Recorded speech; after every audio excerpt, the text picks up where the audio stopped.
Oh, what up, man? Let's go. We are officially just a shade over 24 hours away from kickoff time, baby. The Tampa Bay Buccaneers 2021 football season is officially here, and it's up. What's going on, man? Welcome to the Hot Button Sports Show. I'm sweating. I'm your host, Isaac Lane, and today, man, we got a hot video coming, man. The Tampa Bay Buccaneers is set to do work, set to do damage against the Dallas Cowboys on this Thursday, on tomorrow. Kickoff is at 8:20. I will be in the building and I will be posting a video, so make sure you subscribe to the channel so you never miss an upload. Man, we here. It's official. It's official. You've been following the channel, then you know, man, we've been just preparing ourselves, preparing our hearts, preparing our minds for the long, now 17-game season grind in the NFL. And what better place to pop everything off than in the same place where we achieve football supremacy and glory, right in our home stadium. The only football team to win a championship, to win a Super Bowl on their home field, and everything kicks off right back on the same field on tomorrow night. Game 1 is finally here. And y'all see I had to switch it up, man. Had to go ahead and put on the Godfather hat because I'm just feeling real Godfatherish right now. You know what I'm saying? My quarterback, 44 years old. The best linebacker in the league wears number 45. The next linebacker after that wears number 54. We got the best front seven. We got them grave diggers. We got the best offensive weapons. Man, it's up. I'm finna talk my noise right now. And we going up against the Cowboys. Now, I'm not going to completely disrespect the Cowboys, although I do believe that they are biting off, something that they can't chew, especially with those rookies running off at the mouth. And I believe they have given the GOAT bulletin board material as if he needs any more. We ready, man. And I ain't going to disrespect them that bad. That's why I made this video. We have to do certain things to secure the victory. Our players aren't robots. We saw that last year. We lost 5 games, man, in the regular season, man. We're not robots. Tom Brady is not invincible. But this team, and I believe every team on the schedule, is beatable. And so there are some keys to the game, and we're going to get right into it. Y'all let me know how y'all feel in the comments about these keys to the game. And more importantly, what are your keys to victory? If the Buccaneers are going to win, what do we have to do? Here it is. Number 1, you ready? We must apply pressure. Say it with your chest. We must apply pressure. The Cowboys are coming into this game dinged up. And just like we did with them Kansas City Chiefs, we're going to take advantage of their beat-up offensive line. This time for the Cowboys, it is their 4-time All-Pro guard. Zach Martin is out of there. The interior lineman is gone. And what does that mean? We was already going to have a field day, but that means we are going to eat. And we're going to eat, and I am predicting that our interior defensive linemen feast like it's the Last Supper on tomorrow night. You ever heard of a guy named Vita Vea? Vita Vea is going to have a monster game. Sue is going to have a monster game, but I'm putting my money on Vea tonight. I'm putting my money on Vita tonight. Vita Vea, however you want to pronounce it. Big number 50. Big number 50. Big number 50. Here's my prediction. I predict that Vita Vea is going to have 5 total tackles, 3 tackles for loss, and 1 sack. Listen, you know anything about the NFL interior defensive lineman, specifically a guy this big playing interior, playing on the inside, playing nose guard, playing the nose tackle position, having 5 tackles, 3 tackles for loss, and a sack?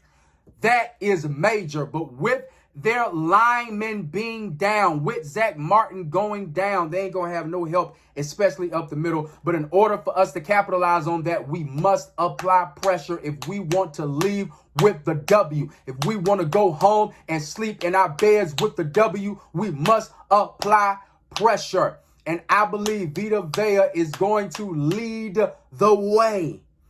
Number 2, staying in the vein of applying pressure, the second key to victory for the Tampa Bay Buccaneers, I want y'all to say this with me. Say, we have to free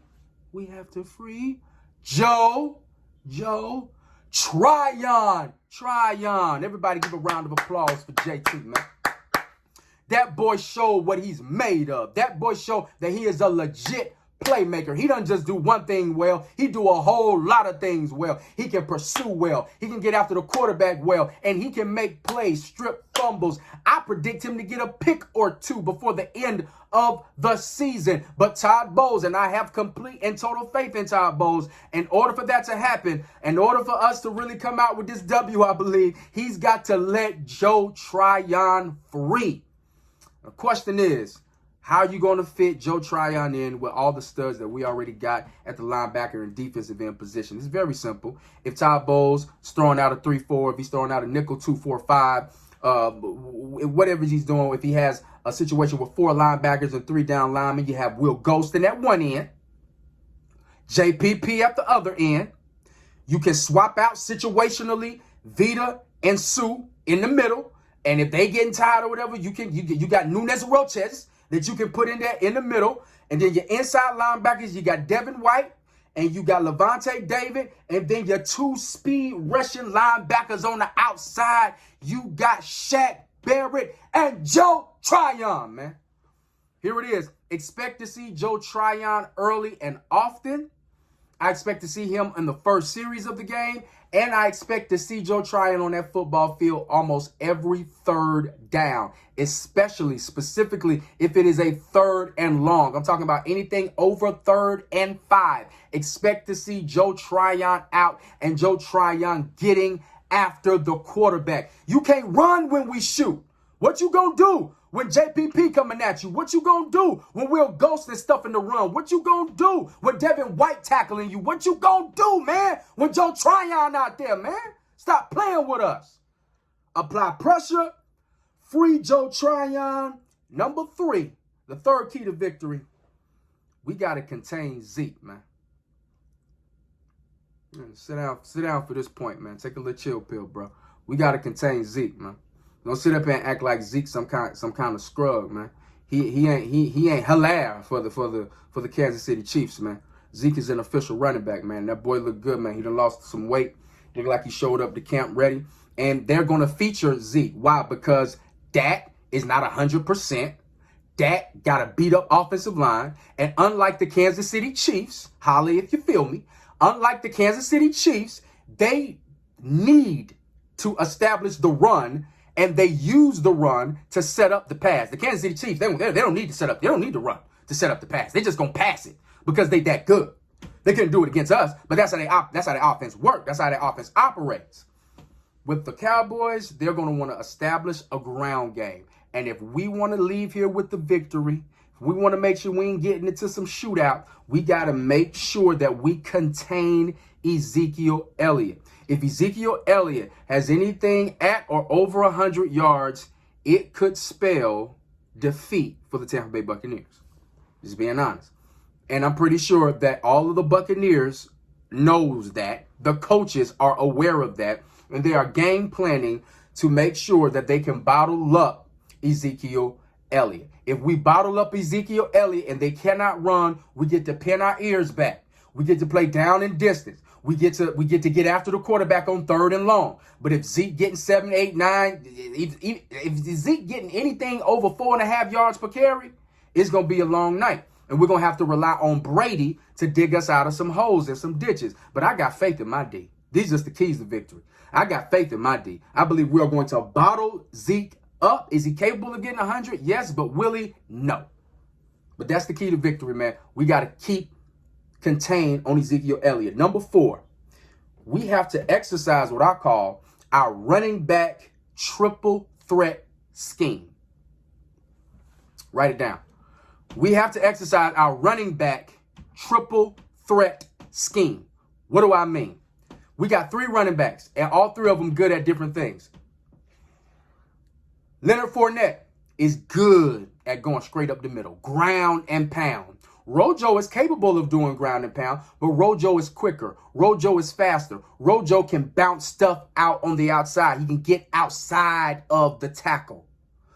Then you have Giovanni Bernard, who may be the most important asset that we grabbed during this offseason. The third, or what makes this backfield a triple threat, is not only do you have Fournette up the middle, not only do you have Rojo who can bounce it outside of the tackle, but then you have Giovanni Bernard who can do what both of them didn't do well at last year, and that is catch the ball out of the backfield. Book him, Danny. Watch. Listen.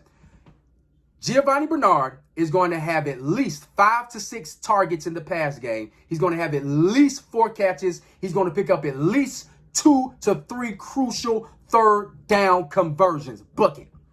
Book it. At minimum. At minimum. I wouldn't be surprised if by the end of this game, Giovanni Bernard had 5 catches, 68 yards, and a touchdown.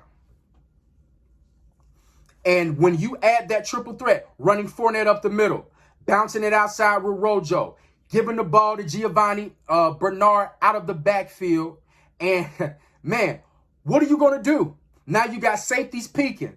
Now you got linebackers playing hard on the run. Now you got cornerbacks, you know what I'm saying? They creeping up, playing a little bit more man coverage. That frees Chris Godwin to go crazy. That frees Antonio Brown in the slot. And then what you gonna do with Bray? He catch everything. And then if he not open, what you gonna do with Gronk? What you gonna do? What you gonna do? And then OJ, what you gonna do? You can't do nothing. But it all starts with our running backs, with the run game.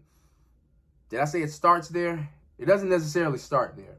That's the second part, which leads me to the last key to victory for the Tampa Bay Buccaneers. The offensive line has to show up, and we have to put an end to that blitz. Offensive line got to show up so our running backs can establish the run game, so we can open it up downfield, take advantage of those horrible, deplorable defensive backs that the Dallas Cowboys have. But in order for us to do that, we need protection. They are going to send blitzes, and specifically, we're going to have to keep an eye on Micah Parsons, keep him in check, make him pay for running his mouth. They're going to try to knock Brady off of his spot. But when our offensive line steps up and just simply be the offensive line who we know them to be, these are specific keys to victory for this week. We will come out with the victory. So just a recap, we got to apply pressure. We got to free Joe Tryon. We got to contain Ezekiel Elliott. We got to exercise what I'm calling our running back triple threat scheme. That's Fournette up the middle, Rojo bouncing it off the tackle, Giovanni Bernard catching passes out of the backfield, and our offensive line got to stand up, be stout, and pick up the blitz. I can't wait. I will be dropping a video tomorrow to let you all inside the journey as we head to the season opener for the Tampa Bay Buccaneers. But y'all go ahead and leave a comment in the chat. It's the hot button and it's up.